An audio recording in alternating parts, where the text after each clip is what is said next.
genéricos en Java permiten escribir clases, interfaces y métodos que funcionen con diferentes tipos de datos definidos de manera flexible, es decir, sin especificar el tipo exacto hasta el momento de su uso. ¿Ya?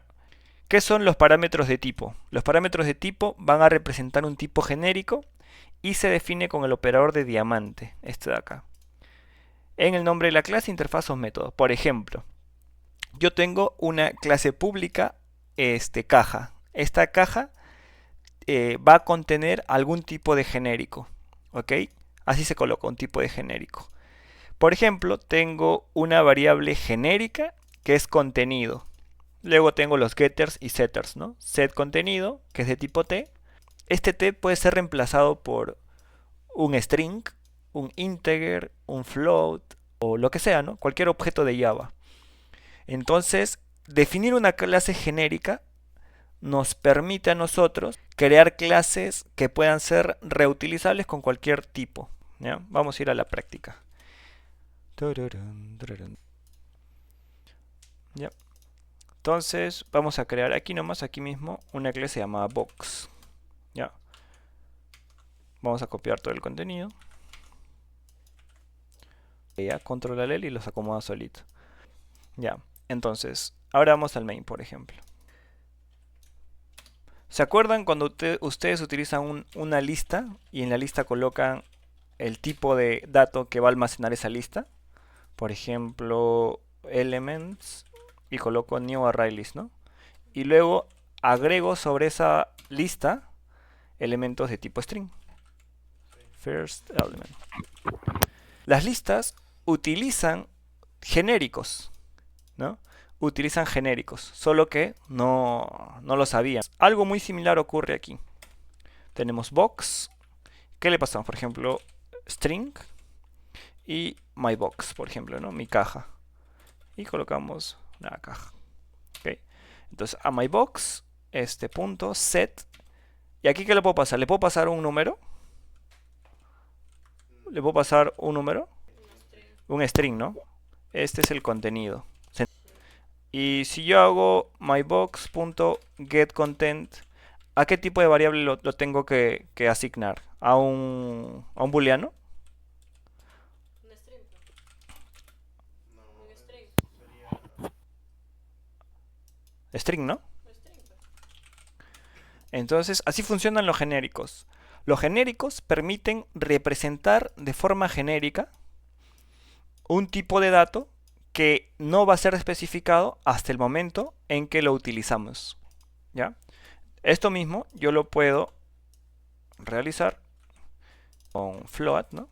Float, mybox float, este, mybox float, ya no le puedo colocar un string, sino debería ser un número, ¿no? Punto.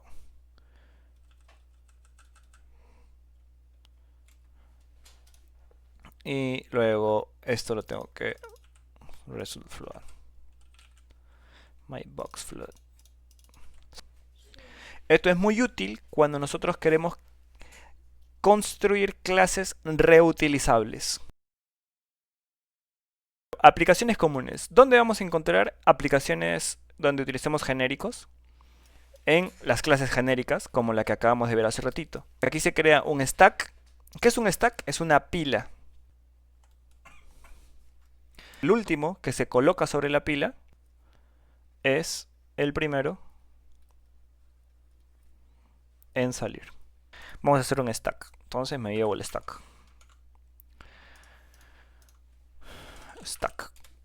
Stack. List. Ya. Tengo una pila. Esta pila tiene elementos, ¿no? Bueno, esta pila tiene internamente una lista de elementos y sus operaciones son push y pop. Push es colocar en la pila, pop es sacar de la pila. Entonces, cuando hago push, simplemente a la lista le agrego, ¿no? La lista tiene por defecto el comportamiento de que se agrega siempre al final. Pero en el pop hay que hacer una jugada. De los elementos hay que remover aquel que esté en la última posición, ¿no? Recuerden, del tamaño de la lista le restamos 1 porque inicia con el índice 0. O sea, al main. Esto de acá lo dejo, lo comento. Entonces, genero mi stack de string, my stack, igual new stack. A mi stack le voy a hacer push y le voy a colocar, por ejemplo, 0.1. Voy a colocar 0.2, 0.3 y luego le voy a hacer un pop.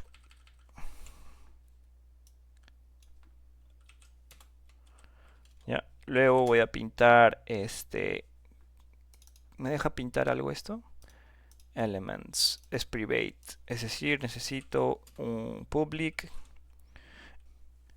list de t get elements, return this.getElements. Ya, entonces así serían.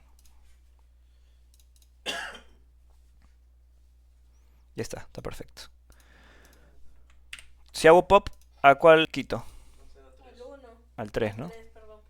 Es el último ingreso, el último que... De los genéricos sirven para generar clases genéricas, ¿no? Así como hemos visto el stack o la clase box. Pero también podemos generar métodos genéricos, ¿no?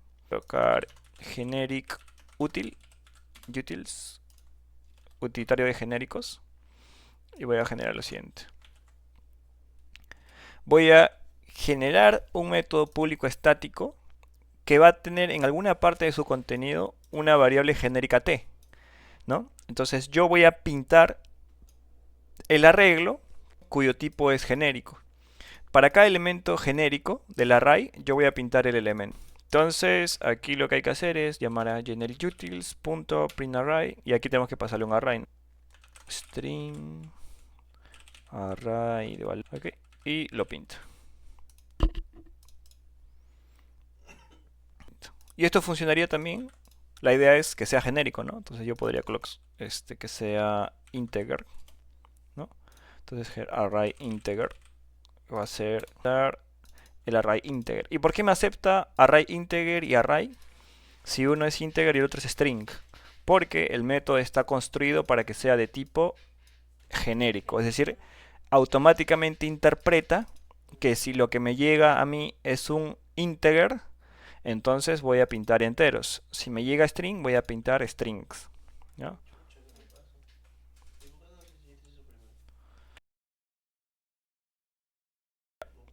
Ahora, nosotros podemos crear interfaces genéricas también. Puedo crear mi interfase que se llama repository. Y puedo definirlo así, ¿no?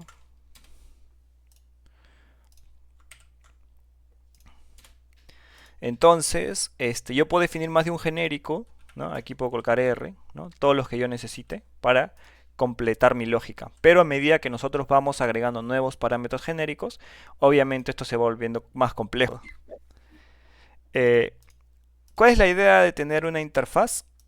La interfaz es una clase, es como una clasecita padre que tiene los métodos base para que luego sus hijos, sus implementaciones, le den un cuerpo a cada uno de los métodos, ¿no? Considerando de que esta interfaz puede tener diferentes implementaciones, entonces tengo que seguir este mismo contrato.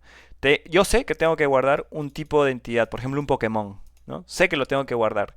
Ya lo haré en MySQL o lo haré con un CSV, ¿no? Sé que puedo realizar la búsqueda mediante ID, ¿no? Y sé que esa búsqueda mediante ID me devuelve un objeto de tipo T. Y que el ID puede variar, ¿no? Puede ser de tipo long, puede ser un ID de tipo entero, un ID de tipo string. Entonces aquí yo me aseguro colocando un tipo genérico también para el ID. Y lo mismo con la búsqueda, ¿no? Ya sea una búsqueda mediante el archivo CSV o mediante un MySQL, yo voy a recuperar una lista de entidades de tipo T. Y si quiero realizar la eliminación de una entidad mediante su ID, pues le paso el ID, ¿no? Para que se realice la eliminación, ya sea en un archivo CSV o ya sea en MySQL. Entonces aquí vienen las restricciones de tipos. Bounded types, dice, acotan los tipos permitidos mediante el uso de la palabra extends, por ejemplo. Entonces, vamos a calculator. Reemplazamos esto de acá. Entonces, calculator dice que me va a permitir hacer una suma de una lista de t. ¿Pero qué es t? T es un tipo que extiende de número. Entonces, number es el padre ¿de quién? De un big decimal, de un integer, de un float, de un long, de un short. Entonces yo solo puedo sumar números, ¿no? Por obvias razones. Yo no puedo sumar booleanos, no puedo sumar strings. Simplemente puedo sumar números. Por eso está la restricción, ¿no? De que solamente al usar la calculadora yo puedo utilizar tipos de datos que extiendan de número. Por ejemplo, si yo quiero, me vengo acá y hago lo siguiente.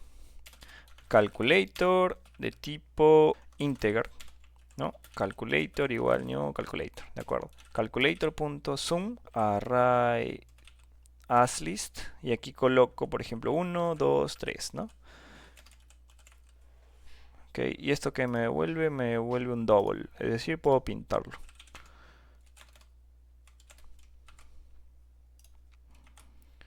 ¿Ya?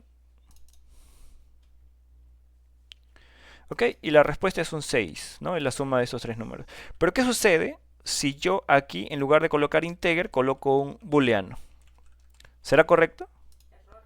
Error. ¿Y qué me dice?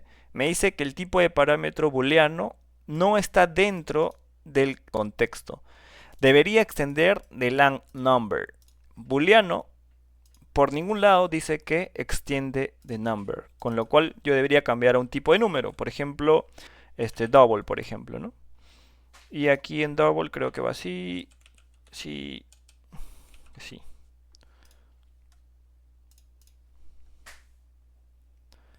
Volvemos a calculator, nosotros podemos restringir los tipos de datos, ¿no? Según sea una clase que extienda de otra, para acotar un poco los tipos de datos.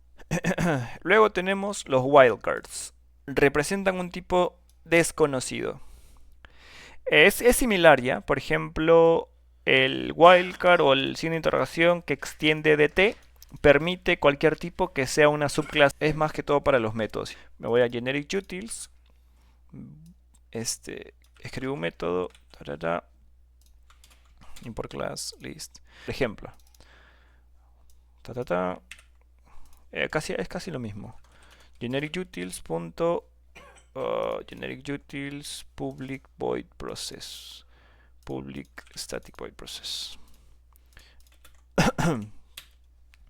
Arrays asList 1, 2, 3. ¿Ya?